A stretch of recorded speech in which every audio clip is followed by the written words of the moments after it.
अस्सलाम वालेकुम बच्चों, उम्मीद है आप बखैर होंगे। आपके असबाक का सिलसिला शुरू करते हुए आज मैं आपको पढ़ाऊंगी सबक नंबर 6। नज़ीर अहमद की कहानी कुछ मेरी और कुछ उनकी ज़बानी। ये मिर्ज़ा फ़रतुल्लाह बेग का लिखा हुआ है। मिर्ज़ा फ़रतुल्लाह बेग ने अपने उस्ताद का खाका लिखा है और ऐसा खाका लिखा है कि मौलवी साहब नज़र के सामने खड़े हो जाते हैं। जब आप खाका को पढ़ेंगे तो ऐसा लगेगा कि मौलवी साहब सामने खड़े हैं। इस वीडियो को आप इत्मीनान से देखें। आपके पूरे एग्जाम की तैयारी कराऊंगी। मिर्ज़ा फ़रतुल्लाह बेग के हालात ज़िंदगी पढ़ाऊंगी। उसके बाद मैं इनकी लिखी हुई कहानी नज़ीर अहमद की कहानी कुछ मेरी और कुछ उनकी ज़बानी पढ़ाऊंगी। आप इसको अच्छी तरह पढ़ें, समझें और एक बार सवाल जवाब को अच्छी तरह लिख लें ताकि आपको जो भी गलती हो आपके अल्फाज में वो लिखने से आपके सही हो जाए और आपके एग्ज़ाम में पूरे नंबर आएँ। तो आपकी मैं पूरे एग्जाम की तैयारी कराऊंगी। बस एक बार इत्मीनान से आप इस वीडियो को देखें और मेरे साथ बने रहें। आइए पढ़ते हैं मिर्ज़ा फ़रतुल्लाह बेग। बिस्मिल्लाहिर्रहमानिर्रहीम। मिर्ज़ा फ़रतुल्लाह बेग दिल्ली में पैदा हुए। उन्होंने इब्तदाई तालीम मकतब में हासिल करने के बाद हिंदू कॉलेज से 1905 में BA पास किया। 1907 ईस्वी में वो हैदराबाद गए और मुख्तलिफ मुलाजमतों पर मामूर रहे और तरक्की करते करते असिस्टेंट होम सेक्रेटरी के अहदे तक पहुंचे। 1919 ईस्वी में उन्होंने अपना सबसे पहला मजमून रिसाला आफादा आगरा में लिखा और 1923 ईस्वी में वो बाकायदा मज़ामीन लिखने लगे। उन्होंने तनकीद, अफसाना, सवाने हयात, माशरत और अखलाक हर मौजू पर कुछ न कुछ लिखा और अच्छा लिखा, लेकिन इनके मज़ाहिया मज़ामीन में सबसे ज़्यादा कामयाब हुए। मिर्ज़ा फ़रतुल्लाह बेग के मज़ामीन 7 जिल्दों में मज़ामीन फ़रहत के नाम से शाया हो चुके हैं। नज़म का मजमुआ मेरी शायरी के नाम से छप चुका है। इसमें भी मज़ाहिया रंग नुमाया है। हंसने और हंसाने का कोई उसूल मुकर्रर नहीं हो सकता। तमाम मज़ाह निगार अपना अंदाज जुदा रखते हैं। मिर्ज़ा फ़रतुल्लाह बेग का भी एक मखसूस रंग है जिसे अज़मतुल्लाह बेग ने खुश मजाकी कहा है। मिर्ज़ा फ़रतुल्लाह का बेग जो अंदाज है और मज़ा है उसे क्या कहा गया है? खुश मजाकी कहा गया। किसने कहा है? अज़मतुल्लाह बेग ने। खुश मजाकी में कहकहे के मौक़ा कम और तबस्सुम के ज़्यादा मिलते हैं। वो मौक़ा क्या है? मौक़े की जमा। उसमें क्या कहकहे कम है और तबस्सुम ज़्यादा मिलते हैं।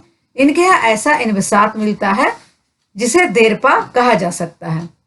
मिर्ज़ा फ़रतुल्लाह बेग के यहाँ दिलचस्पी के कई सामान हैं। इनकी मज़ाह निगारी में दिल्ली के रोज़मर्रा और मुहावरात का लुत्फ़ पाया जाता है। वो अक्सर ऐसे मुहावरात और अल्फाज अपनी तहरीर में लाते हैं जो दिल्ली के लोग गुफ्तगू में इस्तेमाल करते हैं। ज़ेर नज़र मज़मून इनकी इन्हीं खुसूसियात का आयनादार है। इसकी मज़ीद खूबी यह है कि इससे हमें उर्दू के एक बहुत बड़े अदीब और 19वीं सदी के हिंदुस्तान के एक बड़े शख्स मौलवी नज़ीर अहमद के बारे में बहुत सी बातें मालूम होती हैं जो और किसी तरह ना मालूम हो सकें। हम जब किसी का खाका लिखते हैं, किसी के ज़िंदगी के बारे में लिखते हैं तो वो क्या होता है? उनके बारे में एक तारीख़ी वाक़या बन जाता है और उसे आदमी बार बार पढ़ता है जो बाद की ज़िंदगी में बहुत काम आती है। आइए पढ़ते हैं मिर्ज़ा फ़रतुल्लाह बेग का लिखा हुआ खाका नज़ीर अहमद की कहानी कुछ मेरी और कुछ इनकी ज़बानी। मौलवी साहब का हुलिया सुनिए। रंग सौला मगर रूखा, कद खासा ऊंचा मगर चौड़ान ने लंबान को दबा दिया। यानी चौड़ान ने लंबान को दबा दिया। जो चौड़े इतने थे कि लंबाई कम दिखती थी। दोहरा बदन, गदराही नहीं बल्कि मोटापे की तरफ किस कदर मायल। फरमाते थे कि बचपन में किस कदर वर्जिश का शौक था। वर्जिश छोड़ देने से बदन जिस तरह मरमरों का थैला हो जाता है। मुरमुरों यानी जो हम लोग मूढ़ी जो खाते हैं, जो थैला हो जाता है एकदम, बस यही कैफियत थी। भारी बदन की वजह से चूंकि कद ठगना मालूम होने लगा था, इसलिए इसका तकमीला ऊंची तुर्की टोपी से कर दिया जाता था।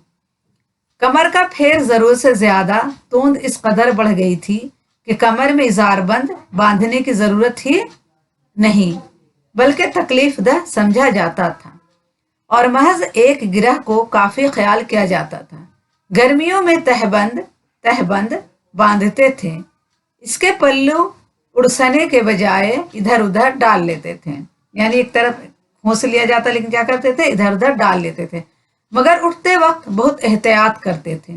अव्वल तो कुतुब बने बैठे रहते थे। कुतुब यानी एक तरह से बैठे रहते थे, जब उठने की जरूरत होती तभी उठते थे।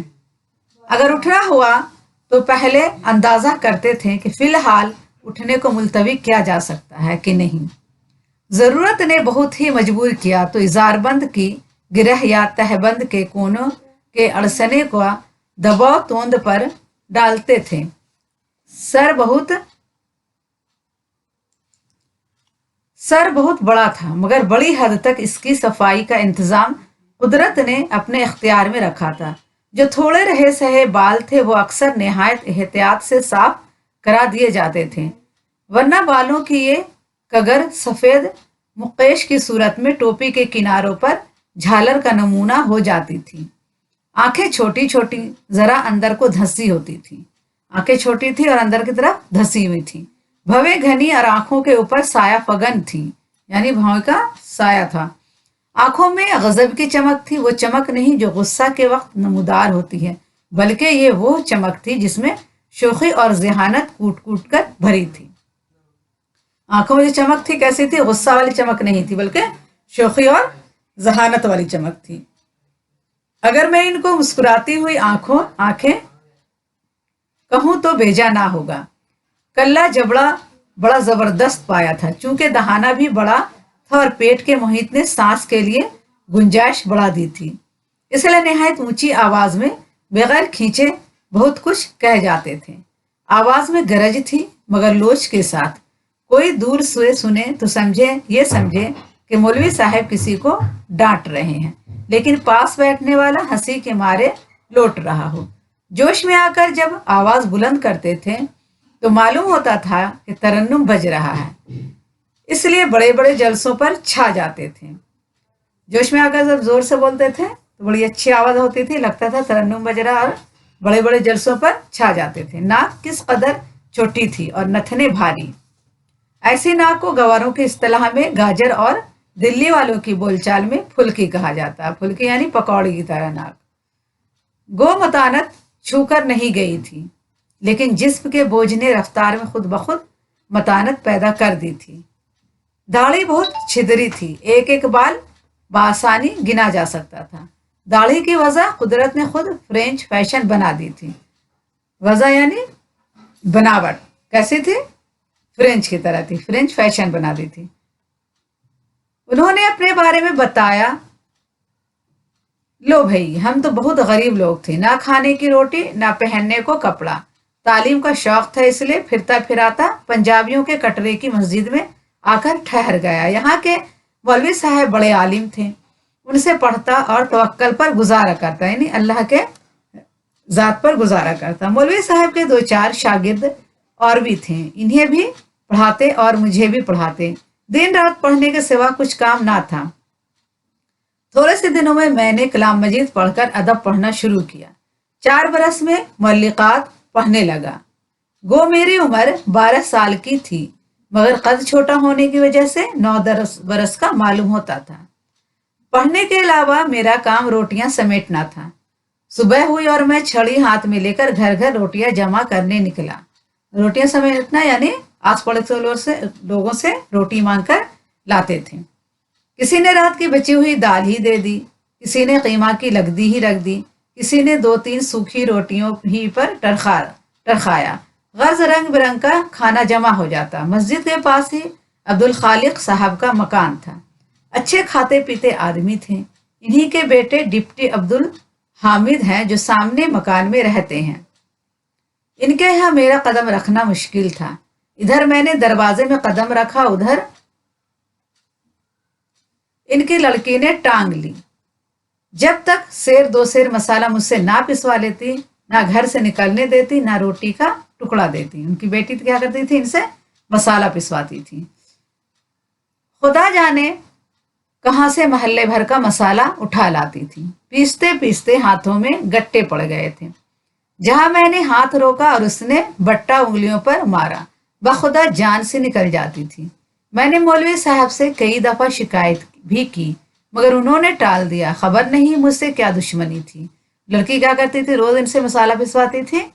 ये बोल रहे हैं कि खबर नहीं, पता नहीं क्या मुझसे दुश्मनी थी।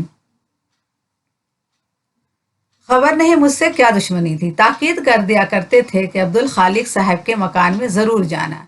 बहरहाल इस मारा धाड़ी से रोज़ाना वहाँ जाना पड़ता था और रोज़ यही मुसीबत झेलनी पड़ती थी, यानी रोज़ मसाला पीसना पड़ता था। तुम समझे भी ये लड़की कौन थी मियाँ? ये लड़की वो थी जो बाद में हमारी बेगम साहिबा हों। इसी लड़की से उनकी बाद में शादी हो गई। जब सोचता हूँ तो पिछला नक्शा आंखों के सामने आ जाता है और बेख्तियार हंसी आ जाती है। पिछला बात याद करके मौलवी साहब बहुत हंसते हैं। अक्सर हम दोनों पहली बातों को याद करते और खूब हंसते थे। खुदा गरीक़ रहमत करे, जैसी बचपन में शरीर थी वैसी ही जवानी में गरीब हो गई। एक रोज जो कश्मीरी दरवाजे की तरफ गया तो क्या देखता हूँ कि दिल्ली कॉलेज में बड़ा हुजूम है। कॉलेज वहां था जहां अब गवर्नमेंट स्कूल है। मैं भी भीड़ में घुस गया। मालूम हुआ कि लड़कों का इम्तिहान लेने मुफ्ती सदरुद्दीन साहब आए हैं। गवर्नमेंट स्कूल में क्या हो रहा था? बच्चों का इम्तिहान लिया जा रहा था और बच्चों के एडमिशन हो रहे थे। हमने कहा चलो हम भी चलें। बरामदे में पहुंचा। कद छोटा था, लोगों की टांगों में से होता हुआ घुस घुसाकर कमरे के दरवाजे तक पहुंच ही गया। देखा कि कमरे के बीच में मेज बिछी है। इसके सामने कुर्सी पर मुफ्ती साहब बैठे हैं। एक लड़का आता है, इससे सवाल करते हैं और सामने कागज पर लिखते जाते हैं। मेज के दूसरे पहलू की कुर्सी पर एक अंग्रेज बैठा है। ये मदरसे के प्रिंसिपल साहब थे। हम तमाशा में महू थे, यानी तमाशा देखने में मगन थे कि साहब किसी काम के लिए उठे।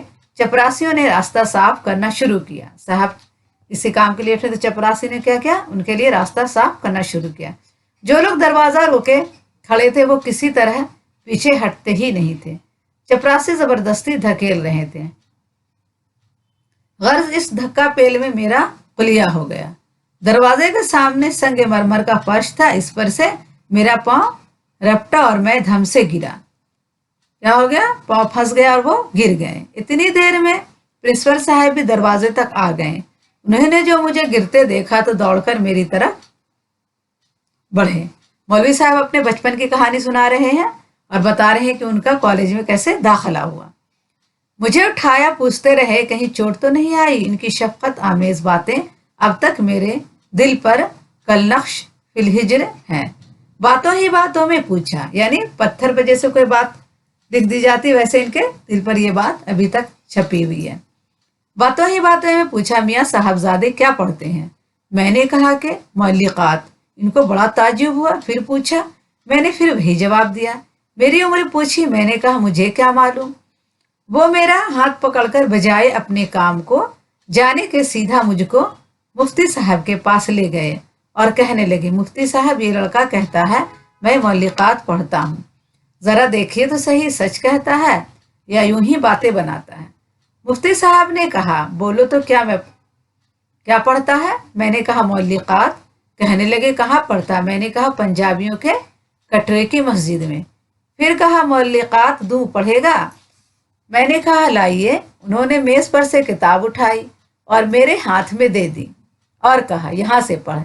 जिस शेर पर उन्होंने उंगली रखी थी वो मौलिकात से उमरो बिन कुलसुम का शेर था। जिस किताब में उनको पढ़ने का है वो शेर कौन सा था? उमरो बिन कुलसुम का शेर था।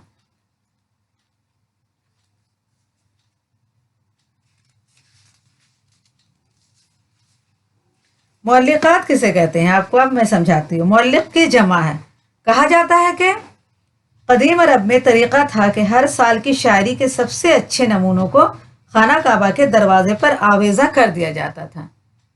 खाना काबा में जो भी शायरी होती थी वहां पे सारे अच्छे शायरी को कहाँ किया जाता था? खाना काबा के दरवाजे पे आवेजा कर दिया जाता था। इन नज़मों को जो कसीदे की हैयत में होती थी मौलिकात कहा जाता है, यानी लटकाई हुई नज़म कहा जाता है।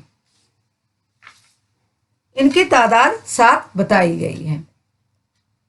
वो मौलिकात से अमरो बिन कुलसुम का शेर था। इसे मैंने पढ़ा और माँ ने बयान किए। उन्होंने तरकीब पूछी, वो बयान की। मुफ्ती साहब बहुत चकराए, पूछने लगे तुमको कौन पढ़ाता है? मैंने कहा मस्जिद के मौलवी साहब। कहा मदरसे में पढ़ेगा? मैंने जवाब दिया जरूर पढ़ूंगा। मुफ्ती साहब ने कागज उठाकर चंद सत्र लिखी और प्रिंसिपल साहब को देकर कहा इसको प्रेसिडेंट साहब के पास पेश कर देना। हाँ, वहां से निकलकर अपने घर आए। मौलवी साहब से कुछ ना कहा। कोई 7-8 रोज के बाद कॉलेज का चपरासी मौलवी साहब के पास एक कागज दे गया।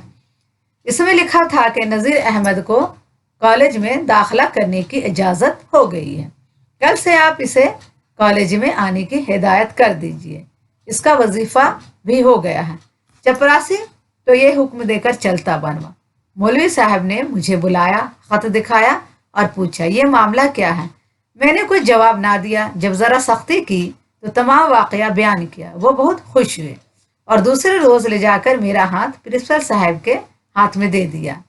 अब बच्चों, आपने देखा कि कैसे इनका मौलवी साहब का एडमिशन हुआ, स्कूल में दाखिला हुआ और कैसे वो स्कूल कॉलेज जाने लगे। इस जमाने में सैयद अहमद खां फारसी की जमात में थे, मुंशी ज़काउल्लाह हिसाब की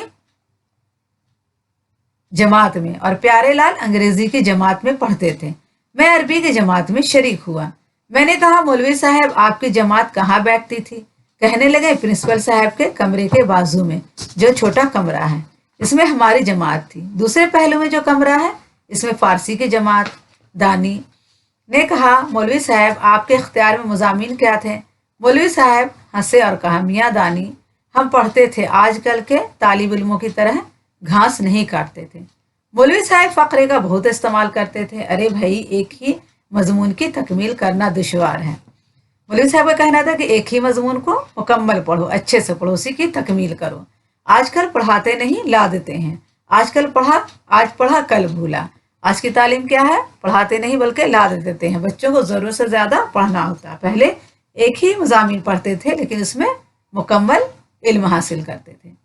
तुम्हारी तालीम ऐसी दीवार है जिसमें गारे का भी रद्दा है, ठिकरियाँ भी घसेड़ दी हैं, मिट्टी भी है, पत्थर भी है, कहीं चूना और ईंट भी है। एक धक्का दिया और अड़ा अड़ धड़म धम गिर गई। हमको इस जमाने में एक मजमून पढ़ाते थे। हमको इस जमाने में एक मजमून पढ़ाते थे, मगर इसमें कामिल कर देते थे। पढ़ाने वाले भी ऐरे गैरे पिचकेलियाँ नहीं होते थे। अब पिचकेलियाँ किसे कहते हैं? वो जानवर जिसके चारों पैर और माथा सफ़ेद है, उसे पिचकेलियाँ कहते हैं। जैसे ऐसे भी कहते हैं, मुख्तलिफ रंगों से रंगा हुआ। ऐसे ऐसे को छांटा जाता था जिनके सामने आजकल के आलम महज काठ के उल्लू हैं। आजकल के जो आलिम हैं, वो ज़माने में ऐसे आदमी को छांट दिया जाता था। मौलवी साहब को अपने तर्जुमे पर बड़ा नाज था और अक्सर इसका जिक्र फखरिया लहजे में क्या करते थे, बड़े शान से करते थे। उर्दू अदब में इनकी जिन तसनीफ़ात ने धूम मचा रखी है, इनके नज़दीक वो बहुत मामूली थी। वो कहा करते थे कि मेरी तमाम उम्र का सिला कलाम मजीद का तर्जुमा है। इसमें मुझे जितनी मेहनत उठानी पड़ी है, इसका अंदाज़ा कुछ मैं ही कर सकता हूँ। एक एक लफ्ज़ के तर्जुमे में मेरा सारा दिन सर्फ हो गया। अब उन्होंने कुरान शरीफ को जो तर्जुमा किया, वो वाकई बहुत मेहनत का काम होगा। और एक एक लफ्ज़ में के तर्जुमे में उनको क्या लगता था, सारा दिन लग जाता था। मियाँ सच कहना, कैसा मुहावरा की जगह मुहावरा बैठाया। हमने कहा, मौलवी साहब बैठा नहीं, ठूंसा है। जहाँ यह फकरा कहा, मौलवी साहब उछल पड़े, बड़े खफा होते और कहते, कल के लौंडो, मेरे मुहावरों को गलत बताते हो। मियाँ, मेरी उर्दू का सिक्का तमाम हिंदुस्तान पर बैठा हुआ है, खुद लिखोगे तो ची बोल जाओगे। ये इससे मिर्ज़ा फरतुल्लाह बेग और उनके उस्ताद के बीच में बात हो रही है। मौलवी साहब ने कई मरतबा इस आजिज़ पर भी रकमी हमले किए, लेकिन ये ज़रा टेढ़ा मुकाबला था। एक छोड़ कई किताबें मौलवी साहब से ऐंठी, कभी एक पैसा ना दिया। ये नहीं कि खुदा ना खास्ता वादा करता और रकम ना देता था, ये कि इस वक्त तक किताबें लेता ही ना था जब तक मौलवी साहब खुद ना फरमा देते कि अच्छा भाई, तो यूं ही ले जा, मगर मेरा पीछा छोड़ दे। मेरी तरकीब ये थी कि पहले किताब पर कब्जा करता, मौलवी साहब की किताब की कीमत मांगते, मैं हुज्जत करता, वो जवाब देते, मैं इसका जवाब देता। रिव्यू के लिए जो किताबें आती थीं, वो तो हमारे बाप दादा का माल थी। किताबें तो किताबें। मैंने मौलवी साहब की LLD की गौन पर भी कब्जा करने का फिक्र किया था, यानी सोचा था। हैदराबाद आने के थोड़े ही दिनों बाद मालूम हुआ कि इस चहकते हुए बुलबुल ने इस गुलशन दुनिया से कूच किया। जब कभी दिल्ली चला जाता हूँ तो मौलवी साहब के मकान पर ज़रूर जाता हूँ। अंदर कदम नहीं रखता, मगर बाहर बड़ी देर तक दीवार से लगकर दरवाजे को देखता हूँ और रह रह कर ज़ौक़ का ये शेर ज़बान पर आता है। जब मिर्ज़ा फ़खरुद्दीन भाई जाते हैं तो दिल्ली जाता हूँ तो क्या करते हैं, मौलवी साहब के मकान पर ज़रूर जाता हूँ और देर तक बाहर खड़े होकर देखता रहता हूँ। और क्या ज़ौक़ का ये शेर ज़बान पर आता है, ये चमन यूं ही रहेगा और सारे जानवर अपनी अपनी बोलियां सब बोलकर उड़ जाएंगे। चमन तो यूं ही रहेगा और जानवर क्या, अपनी अपनी बोलियां, यानी सब लिखने वाले अपनी तरह से लिखकर चले जाएं। आइए अब लफ्ज और माने पढ़ते हैं। हुलिया यानी शक्ल सूरत, तकमीला तकमील, कुतुब बने बैठे रहते, यानी औलिया अल्लाह में कुछ लोग कुतुब के दर्जे पर हुए हैं। इनके बारे में कहा जाता है कि वो अपनी जगह यानी अपने घर से कहीं बाहर नहीं जाते, इसलिए फारसी में कहावत है कुतुब अज़जा नमी जम्बद, यानी कुतुब अपनी जगह से नहीं हिलता। मुरमुरा भुने हुए चावल, मुकेश सोने चांदी के तार, साया फगन यानी साया डालने वाला, नबूदार जाहिर नुमाया, शोखी चुलबुलापन, जहानत दिमाग की तेजी जहन, मोहित यानी फैलाव अहाता किया हुआ, इस्तिलाह किसी इल्मी या फनी शोबे का कोई लफ्ज जिसे आम मानों के अलावा खास मानों में इस्तेमाल किया हो, मतानत यानी संजीदगी वक़ार भारीपन, वज़ा यानी ढंग, तवक्कल खुदा पर भरोसा करना, मुअल्लिक़ात मुअल्लिक़ की जमा, कहा जाता है कि कदीम अरब में तरीक़ा था कि हर साल की शायरी के सबसे अच्छे नमूनों को खाना काबा के दरवाजे पर आवेज़ा कर दिया जाता था। इन नज़्मों को जो कसीदे की हैयत में होती थी मुअल्लिक़ात कहा जाता है। इनकी तादाद 7 बताई गई है। उमर बिन कुलसुम अरबी का मशहूर शायर, उमरों में ऐन पर ज़बर और मीम पर जज़म है और वह नहीं पढ़ा जाता, यानी उमर अम्र को पढ़ेंगे, इसको क्या पढ़ा जाएगा, अम्र पढ़ेंगे। कल नक्श फिल हिजर अरबी वर्ड है, अब अरबी अल्फाज हैं, पत्थर पर बनाए हुए नक्श की तरह लहजा जो बात कभी भुलाई ना जा सके। पचकेलियां मुख्तलिफ रंगों से रंगा हुआ, वो जानवर जिसके चारों पैर और माथा सफ़ेद हो, हुज्जत यानी दलील और बहस, रेवियो अंग्रेजी अल्फाज है यानी तबसरा। अब आइए गौर करने की बात पढ़ते हैं। इस मजमून में नज़ीर अहमद की शक्ल सूरत वज़ाक़ता और हुलिया को बड़े दिलचस्प अंदाज में पेश किया गया है। मैंने पहले बताया कि उनके शक्ल सूरत को ऐसा पेश किया गया जैसे मौलवी साहब सामने खड़े हो जाते हैं। ये बात भी अहम है कि नज़ीर अहमद ने तालीम किस कदर मुशक्क़त से हासिल की, यानी बहुत जद्दोजहद और मेहनत करके उन्होंने तालीम हासिल की। मजमून में नज़ीर अहमद के ज़माने के मियारी और मुफीद तालीम के मुख्तलिफ पहलुओं को भी पेश किया गया है। आइए अब सवाल जवाब देखते हैं। सवाल जवाब मैंने आपको कर दिया, आप चाहे तो अपने कॉपी में नोट। सबसे हम पढ़ेंगे नज़ीर अहमद की कहानी, कुछ मेरी और कुछ उनकी ज़बानी का खुलासा। आइए खुलासा पढ़ लेते हैं, फिर सवाल जवाब करेंगे।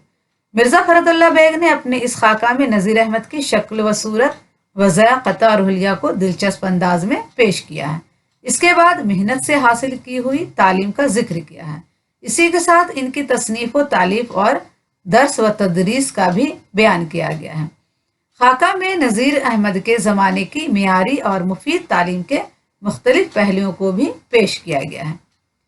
फ़खरुद्दीन बेग नज़ीर अहमद का हुलिया यूं बयान करते हैं, रंग सौला, ऊंचा कद, बदन मोटापे की तरह मायल, सर पर तुर्की टोपी, बढ़ी हुई तूंद जिस पर तमहीद लपेट लेते थे, सर पर गिनती के बालों की झालर, छोटी छोटी ज़हीन आँखें जिनमें शोखी कूट कूट कर भरी थी।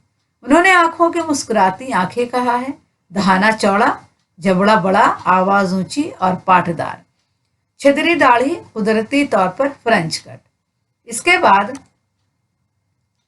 फ़खरुद्दीन बेग ने नज़ीर अहमद के हुसूल तालीम का जिक्र किया है कि किस तरह वो मस्जिद में पढ़ते थे और घर घर से रोटियां बटोरते थे, यानी रोटियां मांग कर लाते थे।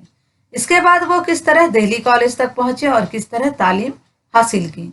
रोटियां बटोरने के सिलसिले में उन्होंने अपनी बीवी का भी जिक्र किया है जो इनसे ढेरों मसाला पिसवाती थी। फिर फ़खरुद्दीन बेग ने अपने पढ़ने और नज़ीर अहमद से नोक झोंक को पुरलुत्फ अंदाज में बयान किया है और ये भी बताया है कि वो इनसे किस तरह किताबें झपटा करते थे और मौलवी साहब किस तरह इन पर रकमी हमले करते थे। मगर कभी कामयाब ना होते थे। इसी सिलसिले में फरहतुल्लाह बेग ने उस्ताद और शागिर्द के दरमियान के मुशफ़िक़ाना रिश्ते को भी बड़ी खूबसूरती से पेश किया है। फरहतुल्लाह बेग ने खाके के आखिरी में ये भी बताया है कि बाद में जब दिल्ली आते हैं तो उस्ताद के मकान पर ज़रूर हाज़िरी देते हैं, जहाँ इन्हें ज़ौक़ का ये शेर याद आ जाता है। ये चमन यूं ही रहेगा और सारे जानवर अपनी अपनी बोलियां सब बोलकर उड़ जाएंगे। सवाल एक है, नज़ीर अहमद की शख्सियत के दिलचस्प पहलुओं को अपने अल्फाज में बताइए। अब इनकी जो शख्सियत है उनके बारे में बताइए, दिलचस्प शख्सियत को। नज़ीर अहमद को बचपन में वर्जिश का शौक़ था। वो शौक़ तबीयत के इंसान थे। इनकी आंखों में शोखी और जहानत कूट कूट कर भरी थी। इनकी आंखों को मुस्कुराती हुई आंखें कहा जा सकता है। आंखें कैसी थी? शोखी और जहानत कूट कूट कर भरी हुई थी और इनकी आंखों को मुस्कुराती हुई आंखें कहा जा सकता था। आवाज़ गूंजदार और लोचदार थी। वो एक अच्छे मुकर्रिर थे, यानी जलसा करने वाले, तकरीर करने वाले थे। जलसे पर छा जाते थे। चाल में मतानत थी। बावक़ार अंदाज से चलते थे। बचपन में इंतहाई मेहनत व मशक्क़त से तालीम हासिल की थी। एक गरीब ख़ानदान से ताल्लुक़ था। बचपन में जो लड़की इनसे ढेरों मसाला पिसवाती थी, इससे इनकी शादी हुई। इन्हें अपनी ज़बानदार पर बहुत नाज था। मुहावरों के इस्तेमाल का भी बहुत शौक़ था।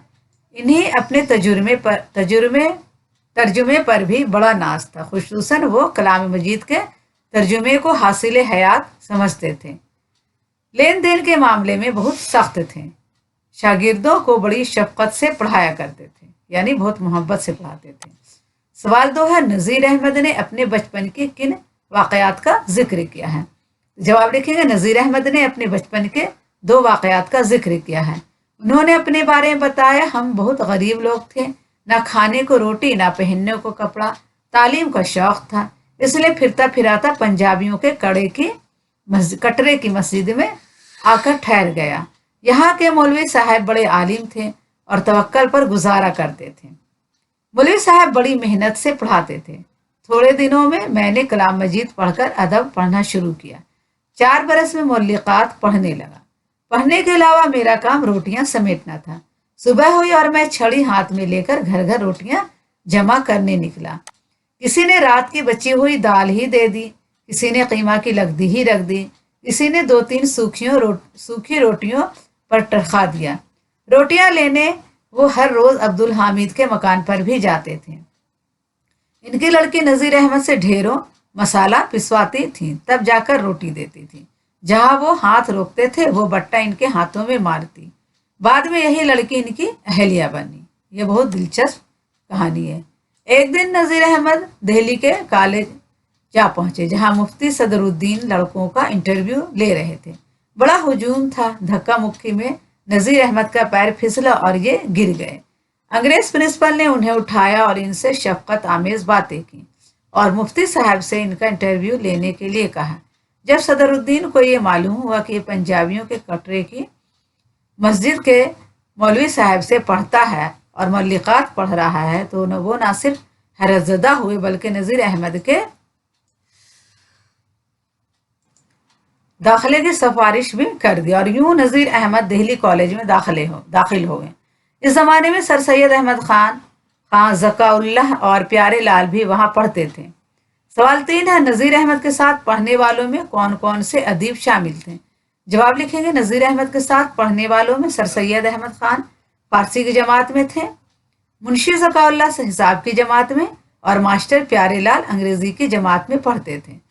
सवाल 4 है, नज़ीर अहमद ने आजकल की तालीम की कौन कौन सी खामियां बताई हैं? जवाब लिखेंगे, नज़ीर अहमद ने आज के तरीक़ाए तालीम को घास काटना कहा है। इनके नज़दीक आजकल पढ़ाते नहीं ला देते हैं। आजकल के पढ़ाए क्या कह रहे हैं? वो पढ़ाते नहीं बल्कि ला देते हैं। आज पढ़ा कल भूला। आज की तालीम ऐसी दीवार है जिसमें गारे का भी रद्दा है, ठिकरियाँ भी घुसेड़ दी हैं, मिट्टी भी है, पत्थर भी है, कहीं चूना और ईंट भी है। एक धक्का दिया और अड़ा धम गिर गई। ऐसी पढ़ाई है जो।